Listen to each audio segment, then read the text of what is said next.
menangis seperti itu. Lalu Ali mengatakan, kalau kamu tahu siapa Tuhan yang akan aku sembah setelah ini, pasti kamu akan merasakan tangisan yang sama seperti aku. Kemudian sahabat bertanya, ya Ali, kamu sudah melihat Tuhan? Ali mengatakan, ya. Dengan cara apa kamu melihat Tuhan? Dan Ali mengatakan, ru'yatullah bi ainil qalbi.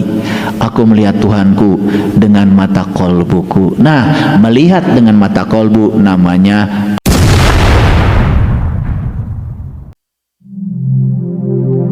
Pernahkah Anda bertanya, kenapa setiap ada masalah hidup, gangguan pikiran atau penyakit tertentu, orang langsung bilang itu harus diruqyah? Tapi tunggu dulu. Bagaimana jika sebagian besar yang selama ini kita anggap gangguan jin ternyata bukan berasal dari makhluk halus sama sekali?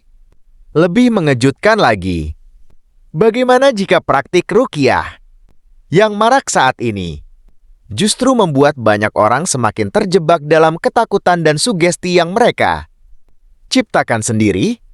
Padahal, jika kita kembali kepada ajaran Rasulullah, makna ruqyat bukanlah berburu sosok gaib atau mencari-cari jin di dalam diri manusia. Ruqyat adalah kemampuan menyaksikan kebenaran dengan kesadaran yang jernih dan mata kalbu yang hidup. Lalu mengapa banyak orang bisa berteriak, menangis, bahkan merasa kerasukan saat diruqyah? Apakah benar itu karena jin? Atau hanya reaksi alam bawah sadar yang selama ini tidak pernah kita pahami? Di video ini kita akan membongkar fakta yang jarang dibahas, meluruskan pemahaman tentang ruqyah, dan mengajak Anda melihat persoalan ini dari sudut pandang yang jauh, lebih masuk akal dan mencerahkan. Simak sampai selesai, karena bisa jadi selama ini Anda telah mempercayai sesuatu yang keliru. Jika video ini bermanfaat, silakan like, komen, dan share video ini agar semakin banyak lagi orang yang tercerahkan. Bagaimana pendapat Anda? Apakah selama ini kita memahami ruqyah dengan benar? Atau justru terjebak pada ketakutan yang diciptakan pikiran sendiri?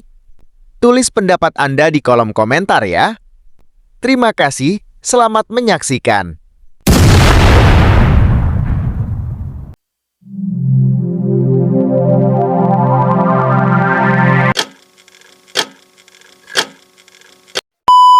Orang mangilu kumaha batur.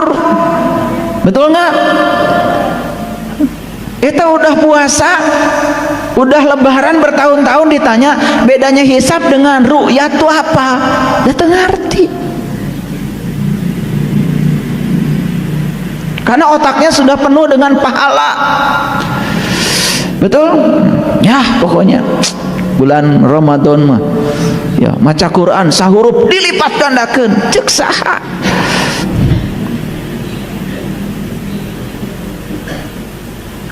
Seolah-olah bulan yang lain itu salah aja gitu. Betul nggak? Makanya akhirnya berbuat kebaikan kalian cuma setahun sekali, karena bulan lain nggak ada pahalanya. Begitu apa tidak? Atulah gitu. Kan semua hari juga bagus.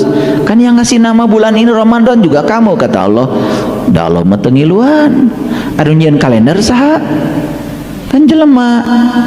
Da dulu mah enggak ada kalender teh. Teu aya Ibu, teu aya. Nu nyebut ya Muharram, Safar, Jumadil Awal, Jumadil Akhir, ya. Zulqaidah, Zulhijjah, Rajab, Ramadan, kan itu manusia yang ngasih nama itu. Betul apa tidak omongan saya? Ya. Jadi jin itu harus di apa tadi? Diruqyah. Diruqyah itu artinya diru'yat. Diru'yat artinya dilihat. Karena masih tersembunyi, maka harus dilihat. Gitu. Makanya ya di zaman para sahabat ditanya mereka, termasuk Sayyidina Ali bin Abi Thalib, habis wudu beliau itu menangis ya. Ditanya oleh para sahabat, "Ya Ali, kenapa kamu berwudu sampai menangis seperti itu?" Lalu Ali mengatakan, "Kalau kamu tahu siapa Tuhan yang akan aku sembah setelah ini, pasti kamu akan merasakan tangisan yang sama seperti aku." Kemudian sahabat bertanya, "Ya Ali, kamu sudah melihat Tuhan?" Ali mengatakan, "Ya." "Dengan cara apa kamu melihat Tuhan?" Dan Ali mengatakan, "Ru'yatullah bi ainil qalbi." Aku melihat Tuhanku dengan mata kolbuku. Nah, melihat dengan mata kolbu namanya ru'yat. Sehingga yang tersembunyi jadi kelihatan, baru bisa diimani. Paham sampai sini? Paham apa tidak? Ih, ada jin. Wah, ini ibu harus diruqyah. Jadi begitu, aneh prakteknya.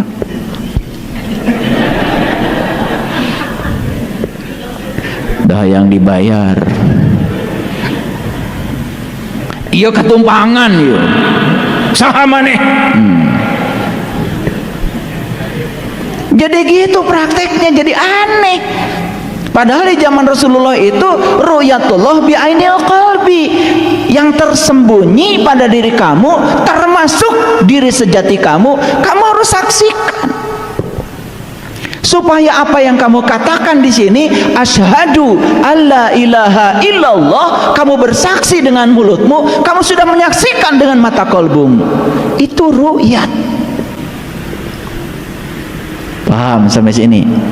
Pelan-pelan ya, pelan-pelan, karena ini meruntuhkan paradigma ini ya. Sudah kadang terlalu dalam ini, betul? Iya. Ada nggak orang didoakan tiba-tiba ngegerebek? Ada? Ada. Jin bukan itu? Jin. Kan masih tersembunyi. Tersembunyi di mana? Itu tersembunyi di alam bawah sadar, runtah itu namanya. Data-data masa lalu yang tersimpan di alam bawah sadar kemudian dibangkitkan lagi, keluar, gak gerebek. Disebut makhluk gaib lain. Itu energi yang berasal dari alam bawah sadar, yang menciptakan datanya adalah diri kamu sendiri. Kartos, pelan-pelan ya, pelan-pelan. Saya juga suka bingung kalau ngomong begini itu mau dari mana ya. Tapi udah pelan-pelan aja. Ya. Ini mohon maaf ya, jangan tersinggung kalau ada tukang ruqyah di sini. Maaf sekali lagi, saya minta maaf dulu ya. Nanti habis kajian boleh salaman sama saya. Sugan kasurupan sekalian. Udahlah, dan saya betulnya bukan mau bahas itu saya hari ini, bukan. Kebetulan aja nongol surat jin, jadi aja kemana-mana saya ngomongnya. Udah stop dulu sampai di situ ya, urusan ru'yah nanti. Tapi udah mengerti kan? Udah ngerti ya. Jangan mau terjebak yang begitu-begitu, jangan ya itu. Lalu akhirnya kita dimainin, harus ada kambing hitam, betul nggak? Iya, hayam hideng, serba hideng, betul? Dame hese neanganana. Padahal si eta geus nyiapkeun di chat ku manehna.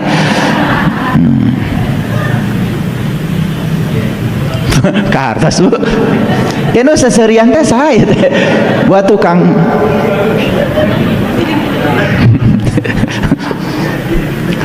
Jadi jin itu apa Bu? Ya, pokoknya apa yang tersembunyi jin. Dulu ya, waktu masih bayi kita masih di dalam rahim, can katingali, kita juga disebut janin. Janin itu kata jamak dari jin. Sekarang mah tidak disebut jin, karena sudah ada USG. Kadeule. Dulu mah karena belum ada USG disebutnya itu janin. Sekarang mah udah nggak disebut janin lagi. Katingali, bahkan usianya berapa bulan, jenis kelaminnya apa, kelihatan sekarang oleh teknologi. Karena sudah kelihatan, tidak disebut janin lagi. Gitu. Ini bahasa sehari-hari, Bapak Ibu belum ngaji, belum. Ini bahasa sehari-hari yang konslet di sininya. Ya, makanya saya luruskan supaya waraslah pulang dari sini ya. Oke, lanjut dulu ya. Nah, surat Jin ayat 16 ini cerita apa? Perhatikan ya. Wa allawistaqamu, nih ada kata-kata istiqomah. Jadi istiqomah itu arti dalam bahasa Indonesia adalah teguh pendirian. Ulangi ya. Apa istiqomah? Teguh pendirian. Ya, kadang-kadang kita suka ngomong, ya doakan saya ya istiqomah. Tuh kudu didoakeun, kumaha maneh we rek istiqomah aja teu ke. Nah minta didoakeun ka batur. Itu terlalu banyak basa-basi ya, makanya jadi basi. Betul nggak? Nah, make minta didoakeun ku batur, rek istiqomah kenteu kan kumaha ente. Betul nggak? Itu. Ini kebanyakan basa-basi ya, basa-basi. Jadi basi. Ya. Jadi wa allawistaqamu. Nah, dan bahwasanya jika kamu teguh pendirian, itu maksudnya. Ala torikot, dalam satu jalan. Nih, torikot itu bahasa Arab, bahasa Indonesianya jalan. Makanya kalau di Mekah kalian menghalangi jalan dipanggil torik, torik. Itu maksudnya itu jalan. Kamu jangan duduk di situ, jangan berdiri di situ. Maksudnya begitu.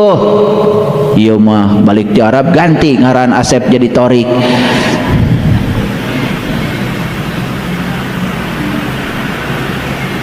Aneh pulang haji garanti ngaran.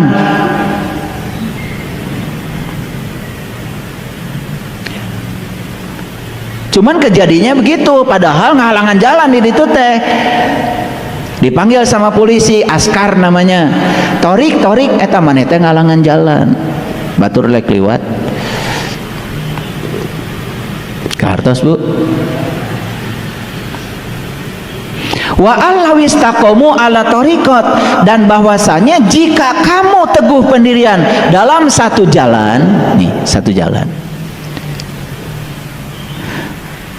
Sampai hari ini ribuan orang yang minta pindah agama kepada saya. Dan sampai hari ini saya belum pernah mengubah agama orang. Ya sudah. Ayah kamu agamanya X. Kemudian kamu ditakdirkan dari ayah yang agamanya X. Teruskan saja. Karena kamu memang harus di jalan itu. Bapak ibu yang hadir di sini, ayah ibunya agama Islam. Kita takdir dari ayah ibu yang agamanya Islam. Sudah, jalannya aja Islam. Tapi Islam yang benar. Kalau kita tekun dalam satu jalan, sampai nggak Bapak Ibu? Pasti sampai. Pasti sampai, percaya sama saya. Tapi kalau pindah-pindah jalan, tak iya notara nepit. Bosenan. Sama Bapak Ibu, dalam belajar satu ajaran, ingat ya, torikot itu dalam Quran artinya jalan. Silahkan lewat jalan siapa saja, mau berguru pada siapa saja. Selama gurunya itu masih bisa ditaati, ngasih teladan, ngasih contoh yang bagus, tekun aja di situ. Jangan pindah-pindah. Nah, yang suka pindah-pindah itu karena apa? Begitu mendapatkan sesuatu yang tidak sesuai dengan egonya, karena dia belum bisa menghancurkan egonya, makanya guru pun dinilai oleh dia. Wah, ini guru nggak benar, tidak sesuai dengan harapan dia. Karena yang dia cari bukan Allah sebetulnya. Ada orang belajar spiritual, ingin mencari kekayaan, kemasyhuran, popularitas, tidak siap menerima kenyataan yang tidak disukai oleh pikirannya. Ada yang kayak gitu. Begitu mendapatkan yang sebaliknya, langsung pergi, karena dia belum bisa menghancurkan ego. Jadi kalau kita mau memulai perjalanan spiritual, yang pertama yang harus dihancurkan adalah dirimu sendiri. Panggal kepalamu, serahkan dirimu kepada seorang guru. Itu baru benar belajar spiritual. Bahkan ilmu itu bukan dari guru itu. Karena kita punya adab pada guru, turun berkah guru. Ilmunya dari Allah. Yang namanya milladunka ilman, ilmu laduni. Intuisinya hidup. Gitu. Jadi Allah mengatakan, barang siapa yang teguh pendirian dalam satu jalan, maka Allah mengatakan, la asqainahum ma'an godaqo. Benar-benar kami akan memberikan minum kepada mereka air yang segar. Perjalanan spiritual itu sering saya umpamakan seperti kita menggali sumur. Menggali sumur. Sepanjang kita belum ketemu dengan air, masih wilayah tanah, pasti kotor badan kita. Dan jangan berhenti, terus saja, terus, sampai suatu titik tertentu kita bertemu air. Semua kotoran yang ada di tubuh kita habis dibersihkan dengan air. Kira-kira begitu ayat ini. Surat Jin ayat 16. Keren gak Al-Quran? Keren. Jadi oleh karena itu kalau mau belajar ilmu harus sabar. Apalagi belajar ilmu spiritual. Karena spiritual itu berhubungan dengan pengalaman. Dan untuk mengalami perlu waktu. Beda dengan ilmu hafalan, bisa dipercepat. Kalau ilmu hafalan bisa dipercepat, ya, sediakan aja waktu lebih banyak, semua pengetahuan nyampe di otak kita. Itu ilmu hafalan, dan ilmu hafalan itu namanya belajar meniru. Dan belajar meniru, kita hanya menjadi orang yang pandai bercerita. Dan belajar yang sebenarnya belajar mengalami, dan untuk mengalami perlu waktu. Untuk mengalami kita harus selalu sabar bersama orang yang akan menuntun kita supaya kita mengalami langsung.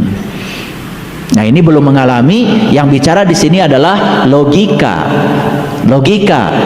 ego. Semua dianalisis dengan ego. Itulah yang disebut dengan petualang spiritual. Salik sejati tidak seperti itu. Dia sabar, dia tekun, apapun yang diperintahkan oleh seorang pembimbing, karena dia percaya pembimbingnya sudah sampai pada titik yang sudah dicari, maka dia tidak pernah pindah-pindah jalan. Banyak nggak yang kayak gitu? Banyak, Bapak Ibu. Makanya perlu nggak ini saya jelaskan? Perlu kan? Supaya ngerti. Oh, begitu. Yuk, sekarang saya tidak mau jadi petualang spiritual. Kelihatan aja seperti seorang pencari, padahal nggak kemana-mana. Saya mau jadi salik sejati. Clear? Oke. Pernah baca ayat ini, Bapak Ibu? Kapan? Sekarang, ya. Mungkin pernah baca ya surat ini ya. Wa allawistaqamu ala tariqati la asqainahum ma'an ghadaqo. Udah pernah baca gitu mah? Udah, pasti udah ribuan kali lewat jalan sini, ya. Cuman tidak pernah mampir, ya, gitu. Baik, kita teruskan. Ini fenomena petualang spiritual. Jadi petualang spiritual itu karena belum bisa menghancurkan egonya, maka dia berpindah-pindah.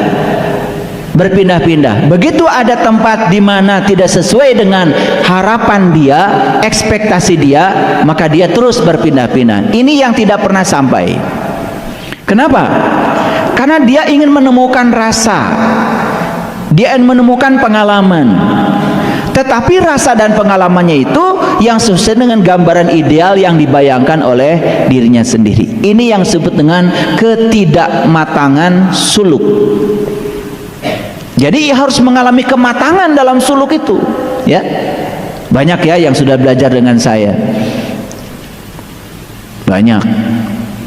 Yang matang luar biasa. Yang kematangan suluknya luar biasa, ya, luar biasa. Bahkan Al-Quran 30 juz ngerti sendiri, padahal tidak punya kemampuan berbahasa Arab, ngerti aja sendiri. Kenapa?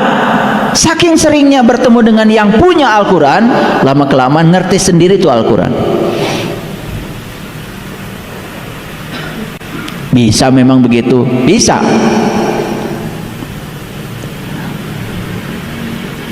Bisa, ada ilmunya kok. Sudah diwariskan oleh para nabi, para rasul. Jadi hati-hati, berpindah-pindah guru bukanlah fenomena pencarian kebenaran, tetapi hanya mencerminkan kegelisahan ego yang belum rela untuk dibentuk. Jadi itu hanya kegelisahan ego aja, karena si ego ini tidak rela untuk dibentuk, tidak rela untuk dihancurkan. Apalagi belum apa-apa sudah mulai menilai, ini benar, ini salah, ini baik, ini buruk. Terus aja, sibuk aja. Makin bising pikiran kita, makin jauh dari kebenaran. Terkadang seorang guru yang sejati pun untuk menitipkan ilmu kepada para muridnya, memberikan ujian-ujian yang mungkin sangat mengagetkan para muridnya. Pernah dengar cerita Nabi Musa berguru sama Nabi Khidir? Diabadikan di surat Al-Kahfi itu, ya. Jadi Musa itu mau berguru sama Nabi Khidir. Ini fenomena petualang spiritual. Saat itu Musa masih petualang, belum salik sejati. Digambarkan itu di dalam Quran surat Al-Kahfi. Apa kata Musa kepada Khidir? Saya bahasakan dalam bahasa saya ya, biar singkat, ya. Izinkan aku untuk berguru kepadamu, supaya aku bisa tahu ilmu yang belum aku ketahui. Apa kata Khidir? Kata Khidir, kamu tidak akan sanggup untuk bersamaku, karena kamu tidak akan bisa sabar bersamaku. Tetapi apa kata Musa? Aku janji, aku akan sabar bersamamu. Apapun yang kau perintahkan, aku akan taat. Begitu awalnya. Ini rayuan petualang spiritual. Udah, akhirnya berjalan bersama. Akhirnya sampailah di satu tempat, ada seorang anak kecil kemudian dibunuh. Dan kita kalau baca ayat itu, anak kecil dibunuh, pasti langsung ya, benar-benar anak kecil dibunuh. Itu bahasa simbolik, itu bahasa hakikat. Ketika Khidir membunuh anak kecil, apa kata Musa? Musa protes. Kata Khidir, katanya kamu mau sabar bersamaku, baru satu kejadian aja kamu sudah tidak sabar. Protes, belum ngerti sudah protes. Itu karena egonya belum hancur tuh. Ini petualang spiritual. Dikasih peringatan, sudah aku bilang kamu tidak akan bisa sabar bersamaku. Aku minta maaf lagi. Udah deh, aku sabar.